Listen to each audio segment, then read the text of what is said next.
I knew it. Little thief.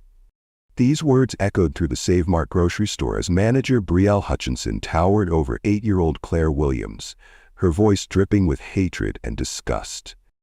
This little black girl was standing there, trembling, clutching a candy bar she had forgotten was in her backpack after buying her school supplies. She tried to explain, her voice shaking.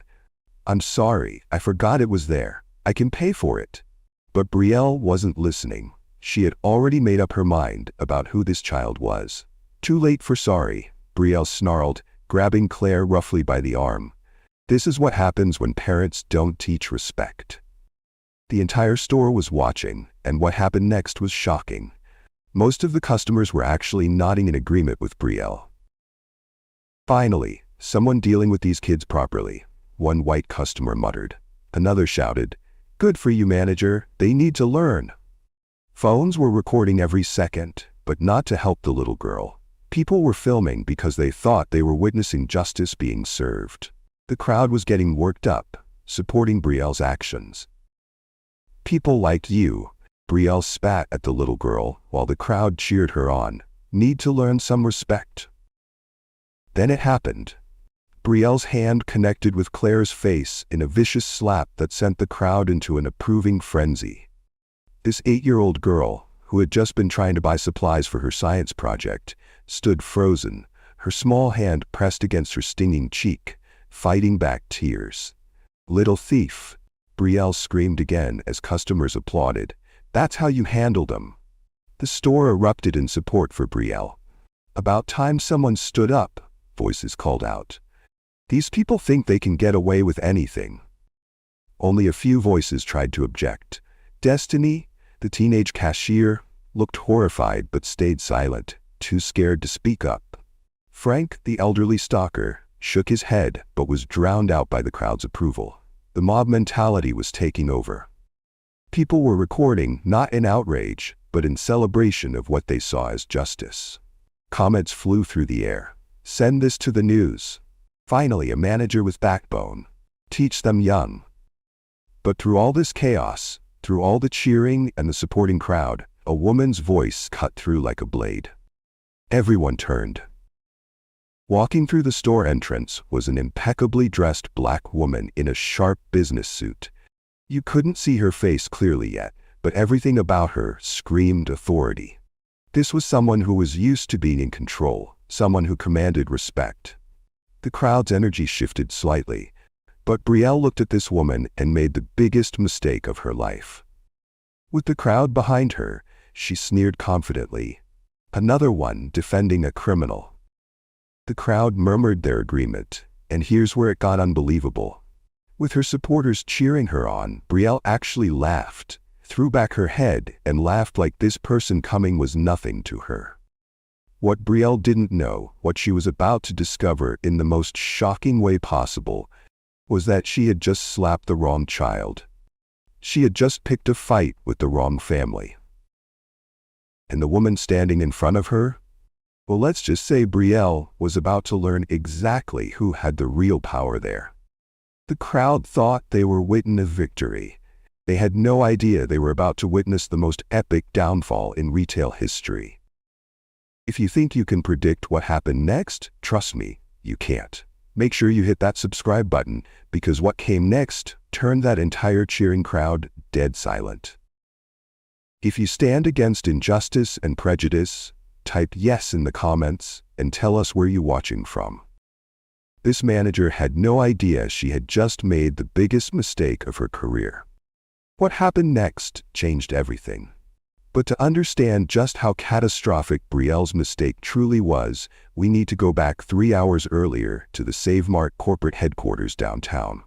In a sleek boardroom on the 30th floor, Dr. Angela Williams sat reviewing quarterly reports that would determine the fate of thousands of employees across the country. At 42 years old, she radiated the kind of quiet authority that came from years of earning respect rather than demanding it. This was the newly appointed CEO of Save Mart Corporation, and she had gotten there in the most unlikely way possible.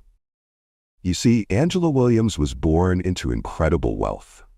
Her grandfather had founded Williams Industries, a Fortune 500 company that made the family worth hundreds of millions of dollars.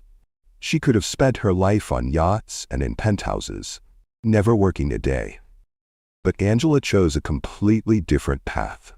Despite her family's protests and even threats to cut her off, Angela attended Harvard Business School on her own merit, not through family connections or donations. She graduated summa cum laude and then made a decision that shocked everyone who knew her. She applied for a job as a cashier at Save Mart. Her office told the story of who she really was. No gold-plated awards or expensive art covered the walls. Instead, you'd find community service certificates, photos with employees from every level of the company, and letters from customers whose lives had been changed by Save Mart's community programs that Angela had personally developed. She had deliberately chosen Save Mart over taking her place in the family empire because she wanted to prove herself and help working-class families get access to quality groceries at affordable prices. For 20 years, she had worked her way up from that cashier position, learning every aspect of the business from the ground up. But the most precious thing in Angela's simple office was a framed photo on her desk. A picture of her 8-year-old daughter, Claire.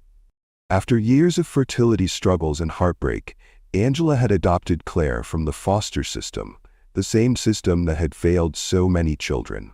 Claire was her greatest joy, her reason for everything she did. 3 hours before the incident at the store, Angela was making decisions that would affect thousands of families, never knowing that her own daughter was about to become the target of the very prejudice she had spent her career fighting against. Meanwhile, across town at Lincoln Elementary School, Claire Williams was experiencing her own challenges. This brilliant 8-year-old girl loved science more than anything in the world. She carried herself with a dignity that was remarkable for her age, but she often felt completely alone. Angela had deliberately chosen to send Claire to public school instead of the elite private academies that other wealthy families preferred. She wanted her daughter to understand the real world, to connect with children from all backgrounds. But being the only black girl in her advanced classes meant Claire often felt isolated and different. That afternoon, her teacher, Miss Rodriguez, was praising Claire's volcano science project in front of the class. "This is exceptional work, Claire. You really understand the chemical reactions." But while the teacher celebrated her achievement, Claire could hear the other kids whispering behind her back with jealousy and resentment. After school, Claire made a decision that would change everything. Instead of going to the after-school program, she decided to walk to Save Mart to buy the final ingredients she needed for tomorrow's presentation. Angela had taught her daughter the value of earning and spending her own allowance money, even though the family could afford anything Claire wanted. So there was this little girl, counting her carefully saved allowance money, walking into Save Mart with nothing but excitement about her science project. She had no idea she was walking into the workplace of her own mother, and she definitely had no idea what was waiting for her there.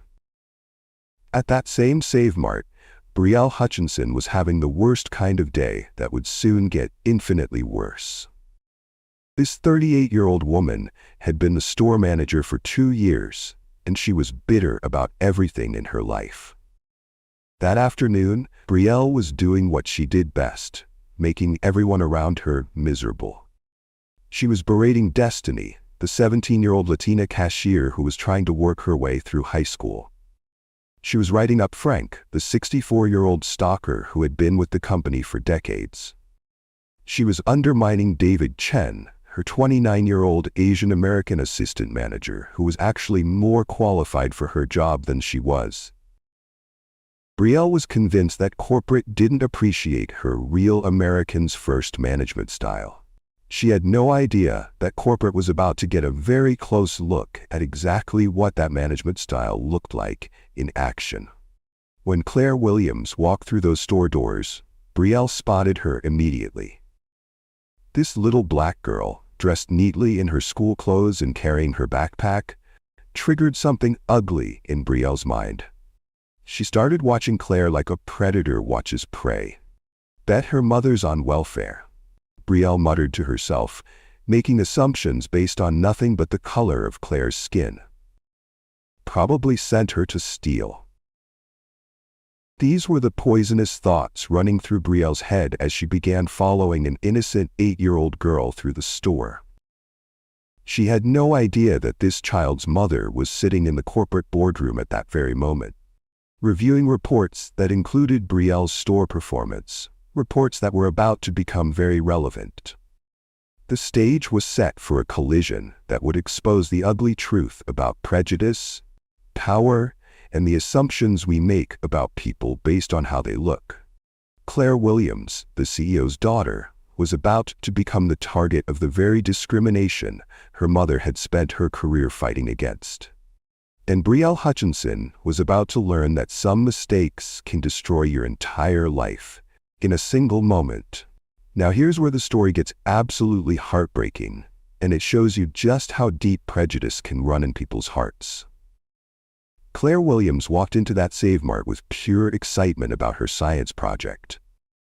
Despite her family's incredible wealth, Angela had taught her daughter the value of money by making her earn and budget her own allowance. So there was this little girl in the science supplies aisle, carefully counting every crumpled dollar bill and coin she had saved up. She picked up baking soda for her volcano experiment, then vinegar, then food coloring. Each item was carefully considered because Claire had learned to be responsible with money, something most kids from wealthy families never experience. She was doing the math in her head, making sure she had enough for everything she needed. Then she stopped at the candy aisle and saw a small chocolate bar. This 8-year-old girl stood there debating with herself. Did she have enough money left for a little treat?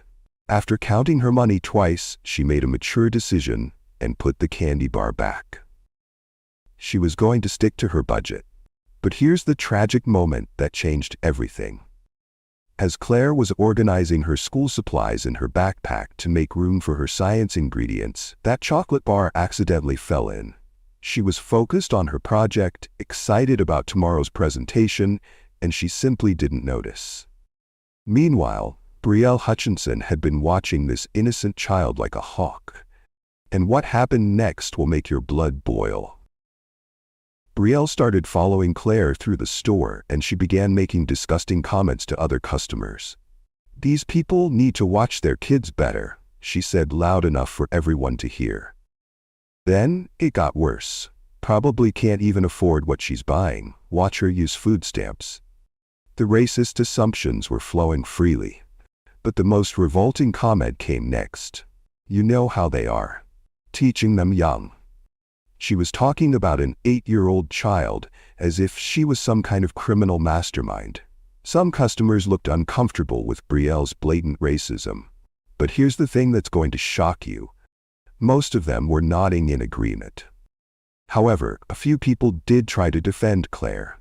When Claire got to checkout, 17-year-old Destiny tried to help. This teenager, who was working to support herself through high school, whispered to Claire, "Student discount, sweetie," and gave her a break on the price.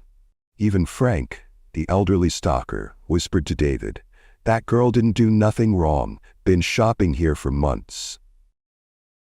David, the assistant manager, wanted desperately to intervene. He could see what was happening, but he was terrified of Brielle's retaliation because she had written him up before for being too soft on customers she didn't like. Then Mrs. Patterson, an elderly white customer who had been shopping there for years, spoke up with courage. "That child is an angel. I see her here all the time, always so polite and pays with her own money." But Brielle was determined to make this child her victim. Claire paid for her science supplies with her carefully counted crumpled bills and coins, money she had earned and saved herself. She said, "Thank you," politely to Destiny and started walking toward the exit, probably thinking about how excited she was to work on her volcano that night. That's when Brielle made her move. "Hold on there, young lady," Brielle called out with fake authority. Claire, who had been taught by Angela to always be respectful to adults, stopped immediately. "Yes, ma'am," she said politely, with no idea what was coming. Brielle demanded to search her backpack. Now think about this. This is an 8-year-old child who had just paid for everything in her bag, but Brielle was treating her like a suspected criminal. Claire, confused but compliant because of how her mother had raised her, agreed without resistance. "Of course, ma'am," she said, because Angela had taught her to cooperate with authority figures. And that's when Brielle found the forgotten candy bar. The explosion that followed was absolutely horrific. "I knew it." "Little thief." Brielle's voice rose to a scream that could be heard throughout the entire store. Poor Claire suddenly realized her innocent mistake. "I'm sorry, I forgot it was there. I can pay for it," she said, frantically pulling out more of her allowance money to fix the situation. But Brielle wasn't interested in solutions. She was interested in humiliation and power. "Too late for sorry," she snarled. "This is what happens when parents don't teach respect." Then she grabbed this little girl roughly by the arm and said something that revealed her true character. "Where I come from, we don't tolerate thieves." Claire tried to pull away, crying, "You're hurting me. Please, I have money." She was terrified and confused, holding out her allowance money like it could somehow save her from this nightmare. And then it happened. Slap! Brielle struck Claire across the face so hard that all of Claire's science supplies went flying, scattering across the floor. Baking soda, vinegar, food coloring, everything this little girl had saved up to buy for her project was now scattered on the ground. The store went dead silent. Destiny gasped and dropped what she was holding. Frank, the elderly stalker, stepped forward with righteous anger. "Lady, what is wrong with you? She's just a baby." Even David finally found his voice. "Brielle, stop, she offered to pay." Customers started filming, but remember, most of them were cheering Brielle on, not trying to help Claire. And Claire? This 8-year-old girl stood frozen, her small hand pressed against her stinging cheek, fighting back tears but maintaining the composure her mother had taught her. Even in the face of this racist attack, she held herself with dignity. If you're not subscribed yet, you need to hit that subscribe button right now, because what happens next is going to leave you absolutely speechless. This story is about to take a turn that will shock everyone in that store. Let me ask you something. Have you ever witnessed an adult abuse their power over a child like this? How did it make you feel, and did you do anything to stop it? Share your thoughts in the comments, because what's coming next will test everyone's true character. This was the moment that would destroy Brielle Hutchinson's entire world, and she had no idea what was heading straight for her. What happened next was about to turn Brielle Hutchinson's world completely upside down, but she was still too blinded by her own hatred to see the tsunami that was heading straight for her. 20 miles across town, in the Save Mart corporate headquarters, Angela Williams was wrapping up her quarterly review meeting when her phone rang. It was Lincoln Elementary School, and the voice on the other end made her blood run cold. "Miss Williams, I'm calling because Claire never showed up for the after-school program today. We've been trying to reach you for the past hour." Angela's heart stopped. Claire was the most responsible 8-year-old on the planet. She never deviated from plans without calling. Something was wrong. Very wrong. Angela immediately activated the family tracking app on her phone, something she had installed not because she didn't trust Claire, but because the world could be dangerous for a young black girl, even one from a wealthy family. The GPS showed Claire's location, and Angela's confusion grew when she saw where her daughter was. Save Mart. The Westfield location. She probably stopped for snacks, Angela thought to herself, though something in her gut told her this wasn't a casual shopping trip. Claire knew better than to skip her after-school program without permission. Angela grabbed her keys and headed for the parking garage. Here's something that will blow your mind. Instead of taking one of the family's luxury vehicles, Angela drove herself in a modest Toyota Camry. Even with all her wealth, she had chosen to live humbly, to blend in, to never flaunt her success. This decision was about to save her daughter's life in ways she couldn't imagine. As Angela pulled into the Save Mart parking lot, she could see through the store windows that something was happening. There was a crowd gathered, people with phones out recording something. Her mother's intuition kicked into overdrive. She parked quickly and walked through those automatic doors just as the chaos was reaching its peak. The first thing she heard was Brielle's voice, screaming about thieves and respect. The first thing she saw was a crowd of people, most of them excited and energized like they were watching some kind of entertainment. Angela pushed through the crowd with the kind of determined grace that comes from years of navigating boardrooms full of hostile executives. But when she finally broke through and saw what was at the center of all this attention, her world stopped spinning. There was Claire, her baby girl, standing in the middle of this mob with her hand pressed against her red, swollen cheek, fighting back tears with every ounce of dignity she could muster. The rage that filled Angela in that moment was unlike anything she had ever experienced. But here's what made Angela Williams a true leader. She didn't explode. She didn't scream. She channeled every ounce of that fury into ice-cold control. Brielle looked at Angela walking toward them and made another catastrophic assumption. She saw a black woman in business attire and immediately categorized her as just another difficult customer who was probably going to cause problems and demand to speak to managers. Great, Brielle muttered to the customers around her. Here comes another one to defend the little criminal. Angela ignored Brielle completely and went straight to her daughter. She kneeled down to Claire's level, her expensive business suit touching the dirty store floor, and gently examined her daughter's red cheek with hands that were trembling with barely contained rage. "Are you hurt anywhere else, sweetheart?" Angela asked softly, her voice filled with a mother's love and concern.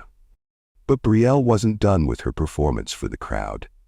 "Your daughter is a thief," she announced loudly, making sure everyone could hear. "She's banned from this store permanently." Angela slowly stood up, and when she turned to face Brielle, something in the air changed. Anyone with any emotional intelligence would have recognized the dangerous calm in Angela's voice when she replied, "She's 8 years old, and you put your hands on her." It wasn't a question. It wasn't a plea. It was a statement of fact delivered with the kind of ice-cold precision that Angela had perfected in 20 years of corporate leadership. This was the tone of someone who was used to command, someone who expected to be obeyed, someone who had never lost a battle that truly mattered. But Brielle was too drunk on her own power and the crowd's approval to recognize the warning signs.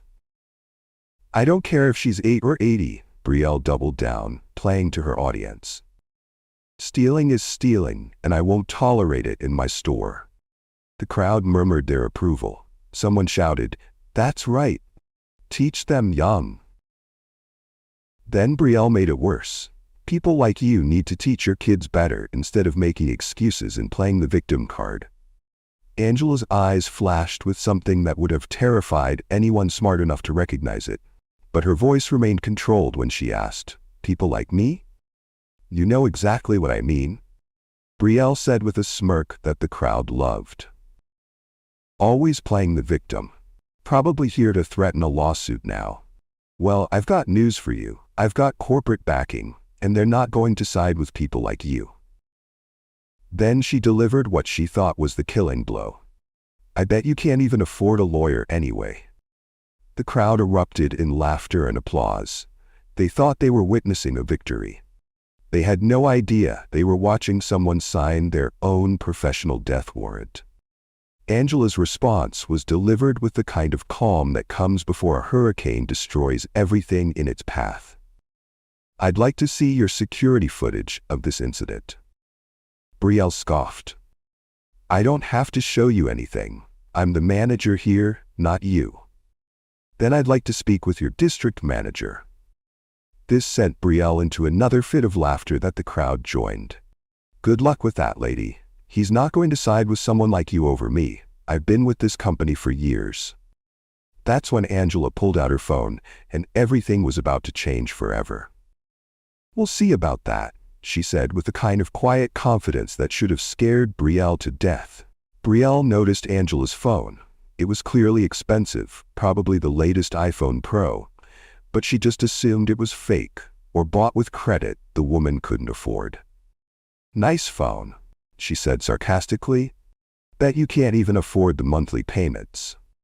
The crowd laughed again. They were having so much fun watching this woman get humiliated. But then Angela started making calls, and something in her demeanor began to shift the atmosphere in that store. Her first call was brief. "James, this is Angela. I need you at the Westfield Save Mart immediately. We have a situation." Brielle overheard and mocked. "Oh, calling your friend James? What's he gonna do? Come yell at me too?" Angela's second call. "Security department, I need all footage from the Westfield store from the last hour sent to my office immediately." "Your office?" Brielle laughed. "Lady, what office?"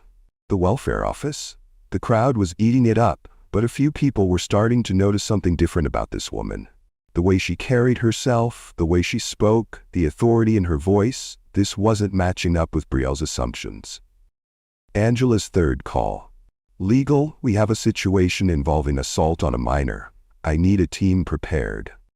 Now some of the employees were starting to look nervous. David, the assistant manager, was staring at Angela with growing recognition. Frank, the elderly stalker, was nodding his head like pieces of a puzzle were falling into place. While Angela was making her calls, Brielle continued her performance, berating other customers who had started to defend Claire. But the tide was turning. David approached Angela quietly, his voice shaking with fear and respect. "Ma'am, I saw everything that happened. She didn't mean to take that candy bar, and she tried to pay for it immediately. She's just a little girl." Destiny, the teenage cashier, whispered to Angela, "I've been trying to help, but she scares everyone. She says terrible things to customers and employees who aren't white. We're all afraid of her." Frank, the elderly stalker who had worked retail for decades and knew authority when he saw it, spoke loudly enough for everyone to hear. "In my day, adults protected children, not attacked them. This is shameful." Mrs. Patterson, the elderly customer who had been shopping there for years, stepped forward with conviction. "I've seen this little girl dozens of times with her mother. She's the most well-behaved child I know. Always polite, always respectful. This is wrong, and everyone here knows it." But the most telling moment came when other Save Mart employees started appearing from different parts of the store. Word was spreading through the employee network that something big was happening. Workers who had been afraid to speak up before were suddenly finding their courage. A cashier from Register 4 whispered, "She made racist comments about my family." A stalker from the back room said, "She tried to get me fired for helping Spanish-speaking customers." The assistant manager from the deli counter approached. "She's created a hostile work environment for months." Angela was taking mental notes of everything while continuing to make calls. Her fourth call was the one that would change everything. "Patricia, I need you at Westfield immediately. Bring the regional team." Brielle was still laughing, still playing to her crowd, but some of the smarter customers were starting to back away. Something was happening here that was bigger than a dispute over a candy bar. And then Angela made the call that would destroy Brielle's world forever. "Michael, it's Angela. I need corporate security at the Westfield location immediately. Full investigation team. We have a manager who has assaulted a child and created a hostile environment." If you were in Angela's shoes, what would you have done? Would you sack and arrest Brielle for slapping your daughter, or would you forgive her? Share your thoughts in the comments. And don't forget to hit the subscribe button for more stories like this. The cavalry was coming. Anne Brielle Hutchinson had absolutely no idea that her entire world was about to come crashing down around her. What you're about to witness is the most epic corporate takedown in history. And Brielle Hutchinson was about to learn that some assumptions can literally destroy your entire life in a matter of minutes. The phone calls that Angela was making were about to bring down a level of corporate authority that Brielle couldn't even comprehend. But she was still so drunk on her own power and the crowd's approval that she couldn't see the tsunami heading straight for her. Angela's first call had been brief but loaded with authority. "James, it's Angela. I need you at the Westfield Save Mart immediately." Brielle overheard this and, with her usual arrogance, mocked Angela in front of the crowd. "Ooh, calling James? James who? Some friend of yours from the neighborhood? What's he going to do? Come down here and yell at me too?" The crowd laughed and applauded Brielle's sarcasm. They thought they were witnessing a masterclass in putting someone in their place. Angela's second call was even more authoritative. "Security department, I need all footage from the Westfield store from the last hour sent to my office immediately. Priority 1. "Your office," Brielle screeched with laughter. "What office would that be, lady? The unemployment office? The welfare office?" The crowd erupted again. They were having the time of their lives watching this uppity woman get humiliated. Angela's third call sent chills through anyone smart enough to pay attention. "Legal department, we have a situation involving assault on a minor at the Westfield location. I need a full team prepared for immediate action." Brielle scoffed loudly. "Listen to this lady. She thinks she's so important calling her legal team. What are you going to do? Sue me with your food stamp money?" But something was starting to shift in that store. The employees were acting strange. David, the assistant manager, got a phone call, and when he answered, his face went completely pale. His voice was shaking as he said, "Yes, sir, she's here now. Yes, sir, immediately." When he hung up, he looked at Brielle with something between pity and terror. Destiny, the teenage cashier, was staring at Angela with growing recognition. Her eyes went wide as pieces started falling into place. "Oh my God, Brielle," she whispered urgently. "Do you know who that is?" But Brielle was too far gone in her arrogance to listen to reason. "Some welfare queen with delusions of grandeur," she announced to the crowd. "Probably watches too much TV and thinks she's somebody important. Well, I'm not intimidated by people like her." Frank, the elderly stalker who had seen everything in his decades of retail work, looked at Brielle with something approaching sympathy and said loudly enough for everyone to hear, "Girl, you messed up bad this time. Real bad." But Brielle just laughed it off. She was riding high on the crowd's support, completely oblivious to the fact that her world was about to come crashing down. Then the cavalry began to arrive, and everything changed. The first person through those doors was James Sullivan, the district manager. Normally, James was confident, aggressive, the kind of corporate climber who thought he owned the world. But today, James looked like he was about to throw up. He was visibly shaken, sweating through his expensive suit, his usual swagger completely gone. Right behind him came Patricia Hayes, the regional manager, a woman so high up in the corporate hierarchy that most store employees never even saw her picture, let alone met her in person. Patricia looked panicked, like she was rushing to prevent a nuclear disaster. Then came Michael Torres, the corporate security chief, carrying official documents and wearing the kind of serious expression that meant someone's life was about to change forever. And here's what made Brielle's world start to crumble. All three of these high-powered corporate executives, people who normally commanded absolute respect and fear from store employees, immediately deferred to Angela like she was royalty. "Yes, Miss Williams."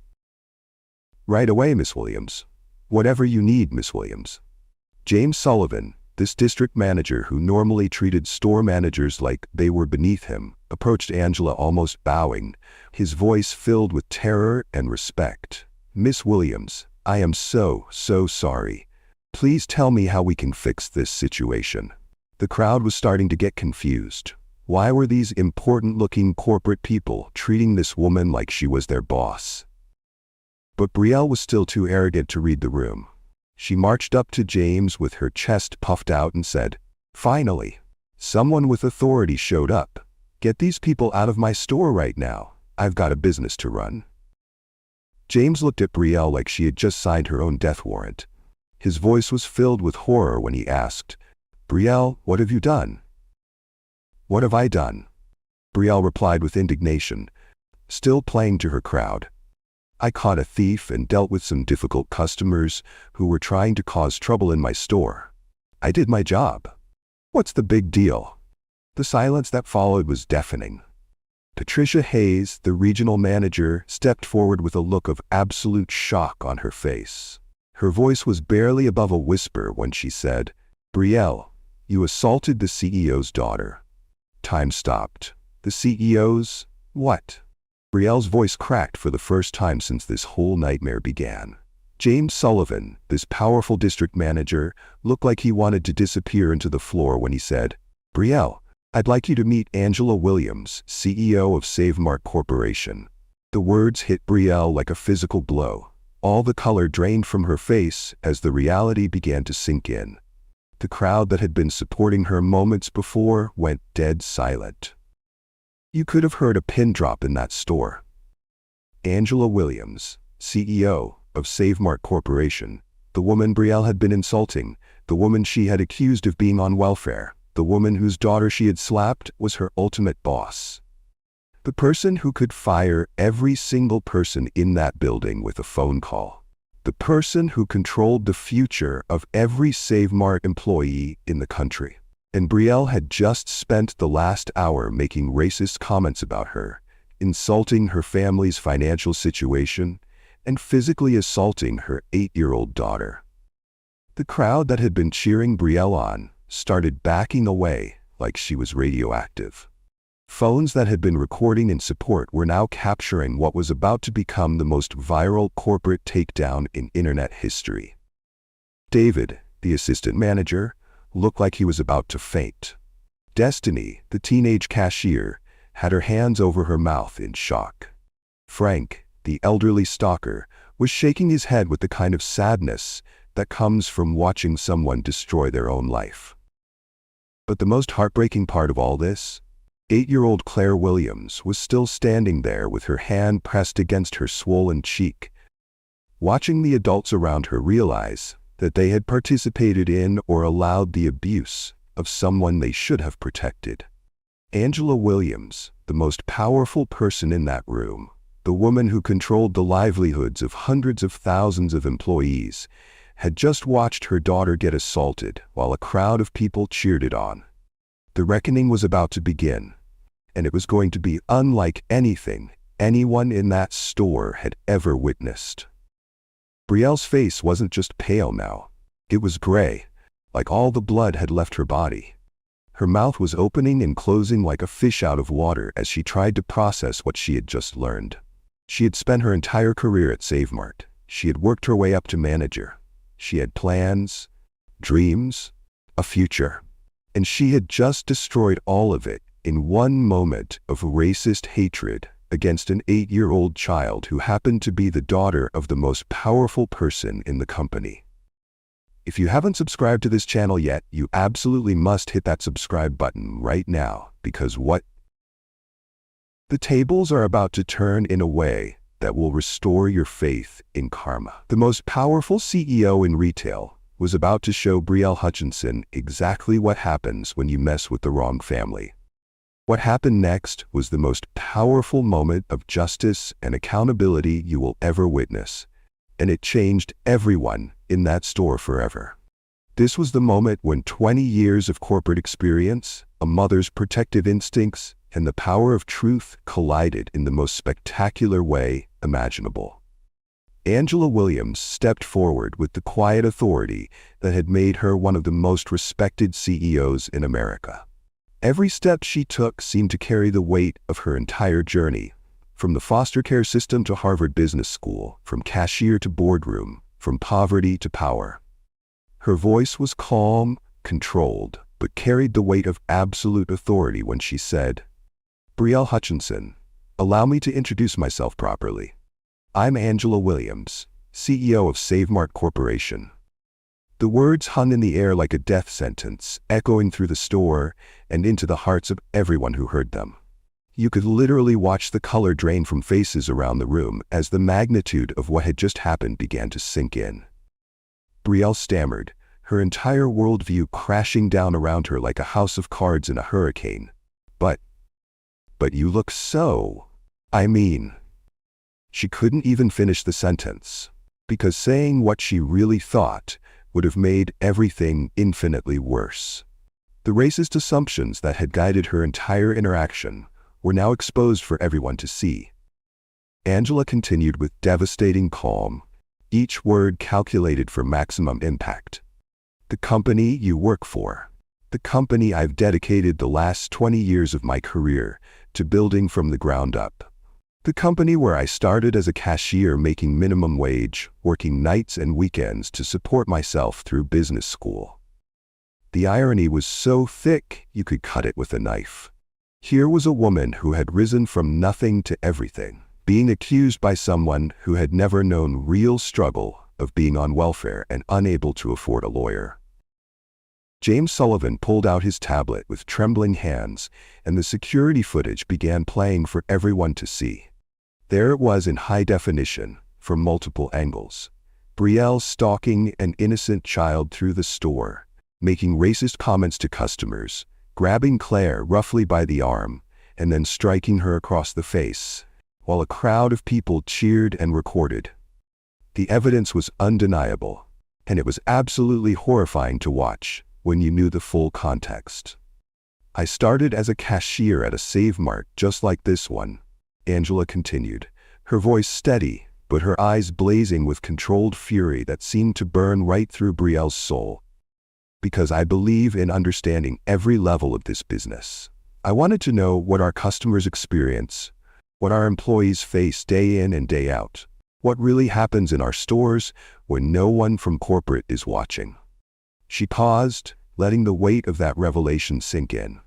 I spent 2 decades working my way up through this company, learning every job, understanding every challenge, because I wanted to create a place where every person, regardless of race, class, or background, would be treated with dignity and respect. The irony was crushing and beautiful at the same time. Angela had spent decades working her way up specifically to prevent situations like this, and she had just witnessed her own daughter become a victim of the exact prejudice she had dedicated her entire career to fighting against. Brielle's desperate backpedaling began immediately, her voice cracking with panic and disbelief. "Miss Williams, I had no idea. If I had known who you were, I would never have." But Angela cut her off with the precision of a surgeon removing a tumor, her voice sharp enough to slice through steel. "Known what, Brielle? That you shouldn't hit children? That you shouldn't make racist assumptions about people based on the color of their skin? That you shouldn't terrorize customers in my stores? That you shouldn't create a hostile environment for employees who don't look like you?" Each question hit like a physical blow, and you could see Brielle wilting under the assault of truth. I was just doing my job, protecting company property," Brielle whimpered, grasping for any excuse that might save her career, her reputation, her future. Angela's response was devastating, delivered with the kind of quiet fury that was somehow more terrifying than screaming. By terrorizing an 8-year-old child over a 99-cent candy bar that she immediately offered to pay for? By making racist assumptions about a family's financial situation? By physically assaulting a customer's child while a crowd cheered you on? Is that what you call protecting company property? The questions hung in the air like accusations from a prosecutor who had already won the case. There were no good answers, no reasonable explanations, no justifications that could possibly make sense. Brielle's deep-seated racism started spilling out in her panic, revealing the toxic thoughts that had been poisoning her mind for years. I thought she was… people like that usually. I didn't know she was your… Angela stepped closer, her presence somehow filling the entire space around them, her voice dropping to a whisper that somehow carried more authority than any scream ever could. "People like what, Brielle? Finish that sentence. Tell everyone in this store exactly what you mean by people like that. Explain to all these customers and employees what assumptions you make about black families who shop in your store." The silence was deafening, crushing, absolute. Brielle's mouth opened and closed like a fish drowning in air, but no words came out. Her racism was fully exposed, naked and ugly under the harsh fluorescent lights, and there was nowhere left to hide. No way to take back what everyone had heard. That's when the floodgates opened, and the full scope of Brielle's systematic discrimination came pouring out like a burst dam. What had seemed like an isolated incident was revealed to be part of a much larger pattern of hatred and abuse. Destiny, the teenage Latina cashier, who had been terrorized and belittled for months, finally found her courage. Her voice shook with years of suppressed pain and anger as she said, "She's made racist comments before, constantly, always about customers and employees who aren't white. She told me I probably only got my job because of diversity quotas, and that I should be grateful that places like Save Mart were forced to hire people like me. She said I needed to work twice as hard to prove I deserved to be here." The pain in Destiny's voice was heartbreaking. This teenager, who was working 2 jobs to support herself through high school, had been carrying this burden of harassment for months, afraid to speak up because she needed the job to survive. David, the Asian American assistant manager, stepped forward with years of suppressed anger and frustration written all over his face. She created a hostile work environment for everyone who wasn't white. She constantly undermined my authority with other employees, questioned my decisions in front of customers, and made jokes about my heritage. She said diversity hiring was ruining the company and that real Americans were being pushed out by political correctness. You could see the relief in David's face as he finally spoke his truth after months of suffering in silence, afraid that standing up to Brielle would cost him his job and his ability to support his family. Frank, the elderly stalker with decades of wisdom carved into every line on his face, spoke with the authority of someone who had lived through the civil rights movement and seen both the progress and the setbacks. "She tried to get me fired for helping Spanish-speaking customers. She said I was encouraging illegals by providing translation assistance, and that we shouldn't cater to people who won't learn English. She told me I was too old to understand how the invasion was destroying America." The cruelty of attacking Frank, this elderly man who had dedicated his life to helping others, revealed the depth of Brielle's hatred. Even Mrs. Patterson, the elderly white customer who had been shopping at Save Mart for years, stepped forward with righteous indignation. "I've complained about her behavior twice to corporate, though apparently my complaints never reach the right people. She treats certain customers horribly while being sweet as pie to others. I've watched her follow Black and Hispanic customers around the store like they're criminals, while completely ignoring actual suspicious behavior from white customers." Mrs. Patterson's testimony was particularly damning because it came from someone who looked like Brielle's ideal customer, an elderly white woman who had no apparent reason to lie or exaggerate. The pattern was clear, undeniable, and absolutely damning. This wasn't a one-time mistake born of stress or misunderstanding. It was systematic, deliberate racism that had been poisoning this store's environment for years, affecting employees and customers alike. Angela listened to every testimony with the focused attention of a CEO conducting a critical business review, her face growing more resolute and determined with each story of discrimination and abuse. When the last person had spoken, she turned to address the entire crowd that had gathered to witness this unprecedented confrontation. "This behavior doesn't represent Save Mart's values," she said, her voice carrying to every corner of the store with the authority of someone who had built her career on the principle that words have power and consequences. "More importantly, it doesn't represent my values as a human being. As a mother, as someone who has dedicated her life to creating opportunities for people regardless of their background."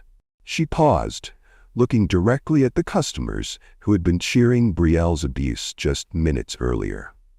"I may have been born into privilege," Angela continued, But I chose to work at Save Mart because I believe every person who walks through our doors deserves to be treated with dignity and respect, regardless of their race, their economic status, their language, their accent, or any other factor that makes them different.